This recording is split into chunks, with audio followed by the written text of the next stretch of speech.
Marvel Rivals just released some amazing new skins with Venom's new Agent Venom skin, which looks super cool and is one of the best Marvel Rivals skins of all time. They also released the new Cloak and Dagger skin, which is heavily inspired by Bonnie and Clyde. And if you aren't a fan of Marvel Comics, you might not realize that most of the skins in the game have a lot of lore surrounding them. We obviously have skins that everyone knows about, like Wolverine's skin from Deadpool and Wolverine, or Spider-Man's skin from No Way Home. But we also have some hero skins that are so niche that even hardcore Marvel fans might not even know about. So in this video, I want to break down every lore of every skin in Marvel Rivals for every character. Some of these skins in this game were obviously created for this game, some of these skins only have one appearance in the comics, and some of these skins are so important to Marvel Comics history, they have their own stories spanning multiple years. So strap in, because some of these Marvel skins have some insane lore. And before we start with the lore to each of these skins, I will be skipping certain base hero skins, like for example Iron Man or Black Panther's OG base design, because they have no real lore besides them just being Marvel Rivals redesign of these characters. And that also goes for certain recolor skins. But there are certain base models or recolors that do have important lore, and I will talk about them when I get to them. So make sure to like and subscribe, because I had to go to the depths of the internet to find out information about all of these skins. So the least you can do is hit that subscribe button, it's very much appreciated. But let's get started with the lore of every Marvel Rivals skin. So starting off with the character who got the most recent skin, we have Venom. Now Venom's new skin is heavily inspired by the Agent Venom suit from the comics. You might notice on this Venom skin, it has combat boots, tactical gear, and armor plating. That's because the Agent Venom suit in the comics is a version of Venom, where instead of Eddie Brock having the Venom symbiote, Flash Thompson has a version of the Venom symbiote, who you might know as Spider-Man's bully in the movies. Usually this version of Flash Thompson went to war as a soldier and ended up losing both of his legs during the war. And he gets the Venom symbiote to continue to be a soldier for groups like S.H.I.E.L.D. or sometimes even work for villains like Dr. Doom. And he controls this Venom symbiote by using special graded drugs. So this Venom symbiote is treated more like a suit than a living creature is, like how Venom usually is. And the reason why this Venom has armor is because this symbiote bonds to weapons or armor to give the symbiote suit more of a tactical look. But in Marvel Rivals version, they obviously tweak it a little bit because Venom is way more massive than what Agent Venom usually looks like. Usually he is more similar to the Punisher size build, which in my opinion, I believe they should have given an Agent Venom skin to Punisher because it fits better with Punisher because they both use guns and have tactical gear. This skin still obviously looks amazing on Venom. But let's talk about Venom's other suits. We have the Anti-Venom suit,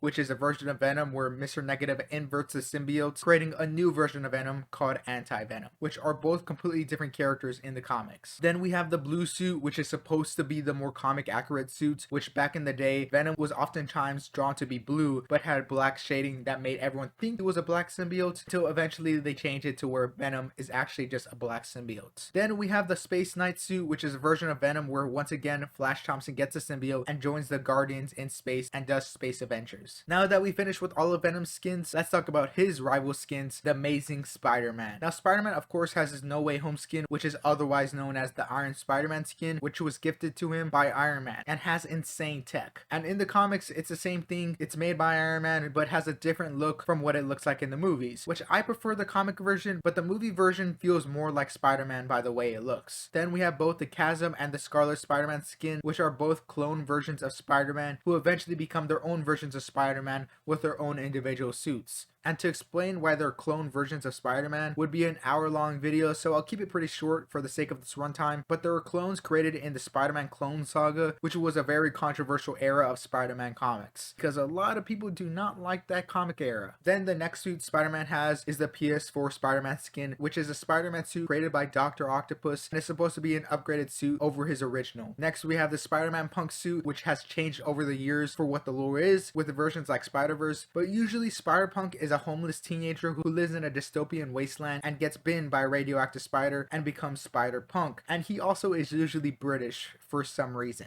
And Spider-Man's last skin is the Bagman suit. Now this version in Marvel Rivals is not the usual version you see in the comics or even in some other games. The first time we see Bagman in the comics, it's because Spider-Man just separated from the black symbiote suit in the Baxter building and the Fantastic Four are there, and since the symbiote was his suit at the time and leaves him completely exposed, and since Spider-Man doesn't want to reveal his secret identity as Peter Parker to the Fantastic Four give him a spare suit they had and give him a bag to hide his secret identity. Now the next character character is Adam Warlock, and he only has 2 skins with somewhat lore. The first one being his Guardians 3 suit, which is obviously from his only movie appearance, and we have his Blood Soul suit, which is inspired by King Baldwin and other medieval designs. The next hero is Black Panther with his Bass Chosen outfit, which is a reference to the Egyptian god named Bass, and this Black Panther was the first Black Panther in history in a prehistoric era where Black Panther roamed the earth a million years ago. And then we have Black Panther's Orisha blood suit, which is a Black Panther who uses Wakanda technology and materials to enhance his original suit so he can fight against Dr. Doom. The next hero is Black Widow with her suit from the Black Widow movie, where she puts on the suit because of her Russian origins and to blend in with the snowy environments. And then we have her all-new Mrs. Barnes suit, which is an alternative universe of Black Widow, the Western times, where Black Widow marries Bucky Barnes, the Winter Soldier. The next hero is Hulk with his skin, the Mighty G-Bomb, which there is a lore reason besides it being a recolor of why he's gray instead of green. The reason why his skin is gray is because when Hulk first started off in the comics, he was gray. The reason why they changed Hulk to eventually have his green look was because of printing issues. Sometimes he looked like light gray, sometimes he looked like dark gray, sometimes he would even look black. So since his skin color would change page to page, Stan Lee would decide to change it to become green, so Hulk would always look like the same color no matter what the page was. Later on, they would give a retcon to why he was gray in the first place, and that would be that he had an alter ego named Joe Fixit, which was a mob version of Hulk. But originally he was gray and was later changed to green because of printing issues. Then we have his final skin, which is called the Green Scar skin, which is otherwise known as World Breaker Hulk skin. He usually wears the suit in his World Breaker Hulk run, where he becomes a gladiator on a different planet and eventually becomes the King of Scar on this planet, and that is why he has his throne in the MVP animation. Then we have the new Punk Hulk skin, which is pretty funny because he lives in the same universe as Punk Spider-Man.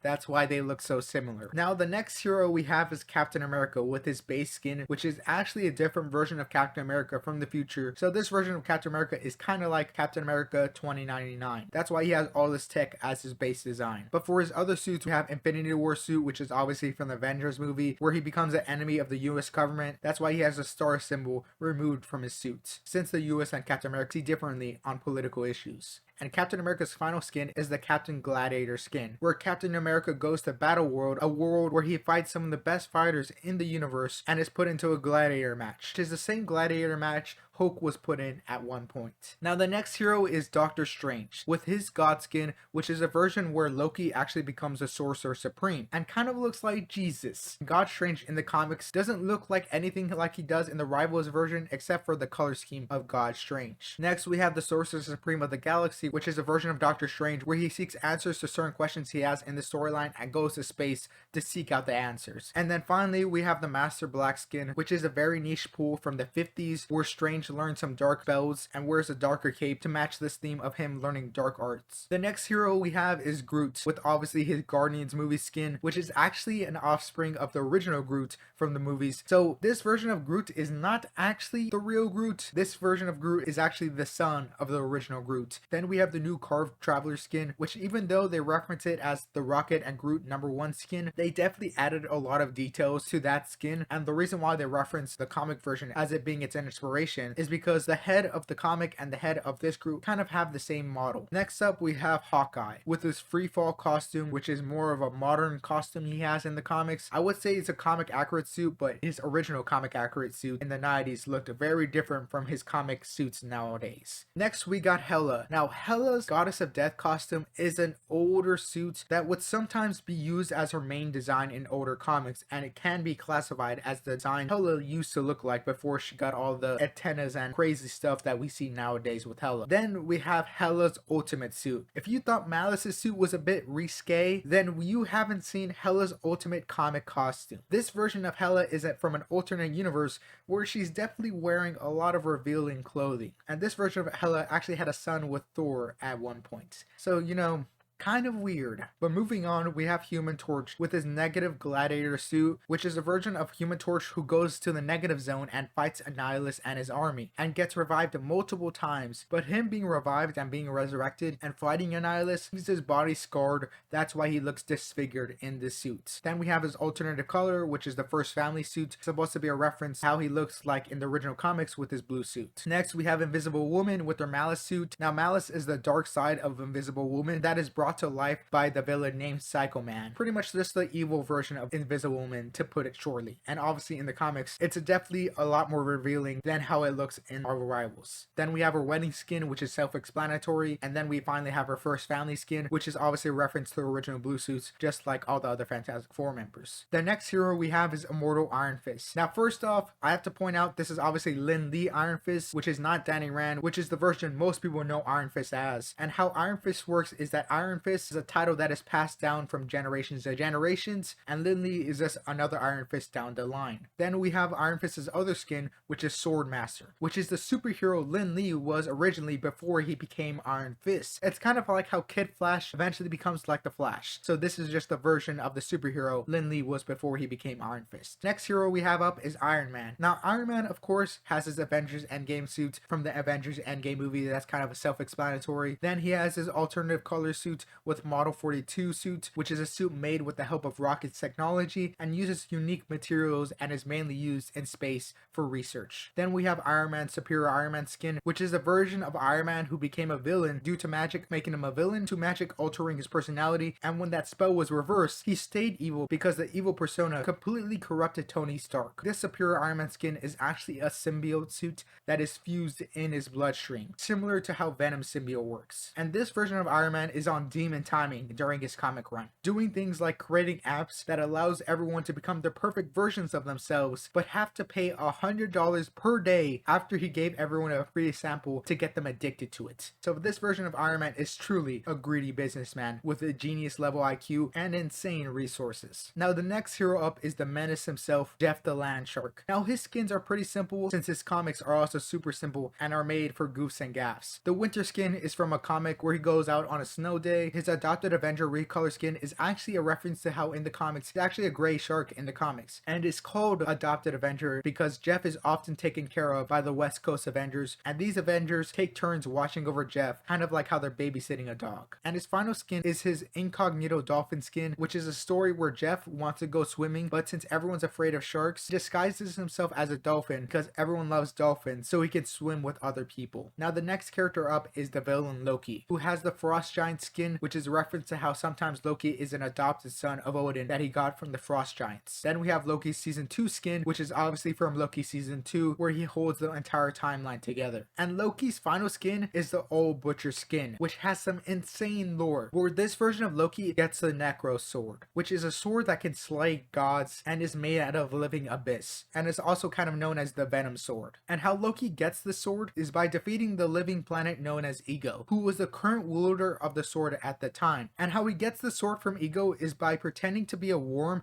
and constantly annoying Ego for 99 years until he gave up the sword. Which how Ego got the sword was by defeating Galactus. So Ego could defeat Galactus, but someone bothering Ego for 99 years straight is what truly breaks Ego. Which is insane that fighting Galactus, that's light work, but getting annoyed by Loki for 99 years straight is the real challenge. And to give you a brief explanation of what the Necro Sword is, it's pretty much a sword made from a living abyss, usually held by the symbiote god known as Null. That's the reason why it looks like a Venom symbiote. Now next up we have Magic with her Eldritch armor, which is from a pretty old comic where Magic taps into her magical powers to create this suit of armor, which if you're not too familiar with Magic, she has insane magic powers, so creating this suit of armor is pretty light work for her when she really taps into those powers. Just go watch my ranking video of every Marvel hero based on their lore accurate strength to see how truly strong she is compared to the rest of the roster in Marvel Rivals. Now next up is Magneto with his skin King Magnus, where this version of Magneto was from a House of M storyline where he becomes the mutant king of Genosha in a world where mutants have fully become the dominant species like how Magneto always wanted. Then we have Magneto's other skin, which is called Master of Magnetism, which is supposed to be considered his quote-unquote original skin by having Magneto's red and purple colors that he usually has in the comics. But on a side note, I would say this skin kind of more looks like Onslaught, which is a version where Magneto and Professor X's powers and minds merge together to create Onslaught, one of the most powerful characters in all of Marvel history. In my my opinion, this skin looks a lot more like Onslaught than how he does in the original comics. Alright, let's speed run some of these other skins since some of the remaining heroes have only one skin with not too much lore to it, so we're gonna get to the more interesting runs after we speed run some of these skins. Like the Mr. Knight skin for Moon Knight, which is a Moon Knight suit that he usually uses to go undercover, while in the TV show it's treated as another personality. Then we have the Venom Penny Parker skin, which is actually a classmate of Penny Parker who uses a mech suit called Venom with a hashtag in its name, and the mecha suit stops responding to the pilot's commands and goes berserk. Then we have Wolverine suit from obviously the Deadpool and Wolverine movie. We have Rocket, Star-Lord, and Mantis suits all being from the Guardians 3 movie. Namor suit is obviously from Wakanda Forever movie, where he's treated as a god among the coast. Then we have the Punisher skins, where we have the 2099 skin, which is a future version of Punisher, where a person named Jack Gallows becomes the Punisher instead of the original Frank Castle. And the red Punisher skin is a Punisher suit he uses to fight the Thunderbolts. Next we have the Bucky Revolution skin, which is a version of Bucky where he becomes a hero known as Sentinel of Liberty. Then we have Storm skins, which are each based on comic eras of Storm's history. A lot of the time, Storm usually wore a white suit in her 80s and 90s design. Then they gave her a mohawk look certain eras of X-Men. Alright, to future Axson from when I'm recording this, on the day, the new Storm trailer just came out for her new skin where she becomes the God of Thunder. And this happens in What If stories. Sometimes in the main line, she gets Thor's hammer and becomes the God of Thunder. We also got the President Loki skin from obviously the show, which is from season 1 of Loki and was part of all of the promotional material during season 1 of Loki. Alright, back to the video. For Scarlet Witch's skins, we obviously have the one for Multiverse of Madness movie, and then we have the Hellfire Gala Club skin, which the Hellfire Club is actually a mutant event where they host a gala on an island called Krakoa, which is an island exclusively for mutants, and they usually invite political leaders or powerful figures to this event, but it's usually a way to give heroes some pretty cool drip. Alright, the speed run is over. Let's talk about the remaining heroes with skins with a bit more beefier lore, like Mr. Fantastic and his Maker skin, which is an alternative universe of Mr. Fantastic where Mr. Fantastic pretty much becomes one of Marvel's most evil and deadliest villains. Mr. Fantastic's Maker story is a pretty long story with multiple levels of history that is still going on till this day with new series like Ultimate Wolverine, and people have made hour-long videos explaining his story, but in a nutshell, this Reed Richards eventually got separated from his family, and because he gets separated from his family, he becomes evil because there is no one to keep him grounded with his morals or no one to really hold him back. So this version of Mr. Fantastic becomes an even more egotistical version of himself and starts making new worlds and universes. And the reason why he wears this helmet is because this version of Mr. Fantastic got burned from the Human Torch, and this helmet also allows him to stretch out his brain to become bigger and contains the big brain in this helmet. That is just pretty much the Sparks Note version of this story. His story is obviously a lot longer and a lot more complicated, and for his other skins, they're pretty much self-explanatory. We obviously have his wedding skin and his first family skin, obviously a reference to the OG colors. The next hero we have is Psylocke with of course her OG skin, which is a suit she would wear usually back in the 90s era of comics. Then we have Psylocke's base design, which is actually a reference to Psylocke's design in the Demon Days comic, which is a story set in feudal Japan, and this version of Psylocke is being hunted by demons and Onis. That is why in Marvel Rivals she is constantly referring to other characters as Onis, because that is the era of this Psylocke's design. And this era of Psylocke is often drawn by my goat Peach Momoko, one of the best comic artists working in Marvel today. Then next up we have Star-Lord with his skins. We of course have his alternative color red jacket, which is a reference to how Star-Lord looks nowadays in the comics with his red jacket and how he looks like in the OG Guardians movie, with giving him more of a bounty hunter feel. Then we have his other skin, the Master of Sun, which comes from a comic where Star-Lord masters his celestial powers of learning more about his origins and finally figuring out his true origins to his original home. And for the final character we will be talking about, we have Thor with some of the most coolest skins in the game, starting off with this Thor Love and Thunder skin, which is a suit he created out of thin air, the Thor Love and Thunder movie, which apparently he can do that in this movie. Then we have his Reborn from Ragnarok skin, which is more of a 2000s look of Thor. People were mistaking this suit for maybe the more classic Thor version and kind of the old comic book version of Thor, but the old comic book version of Thor didn't really have the armor sleeves or the armor leggings. He more wore cloth stuff and didn't really have any armor on him. And finally we have the Herald of Thunder, which is actually a reference to the comic where Thor becomes a Herald of Galactus, which pretty much means Galactus gave Thor the power of Cosmic, the same power that Silver Surfer has and all other Heralds of Galactus has. So pretty much Thor has the same powers that the Silver Surfer usually has. And that is all the skins with real Marvel lore. There's obviously of course a lot of Marvel skins in this game which are completely original to this game, and there are obviously certain skins that even though they say they are a reference to a comic look, they look look nothing like their comic accurate self that they put as a reference. So I left them off the list because saying that they have an origin is kind of lying to you, because for example, this Squirrel Girl skin looks like nothing like how it does in the comics. So this skin really doesn't have any lore. But let me know what you guys think of some of these skins' lore, because they are pretty insane. I personally learned so much crazy stories and lore from researching all these skins, like the Loki symbiote skin, which was one of the most funniest and craziest lore dumps I've ever looked up, and I think it's such a hilarious story, and I might actually go read that story after this video. But let me know down in the comments, what is your favorite Marvel Rival skin? Personally, my favorite Marvel Rival skin in the game, currently the World Breaker Hulk skin. I like it so much, and as a Hulk main, I love using it. And don't forget to like and subscribe, because this was a pretty long video and took so much research. So hit that like and subscribe button. Hope to see you guys next time. Later, hater. Peace. If that's not the way to go.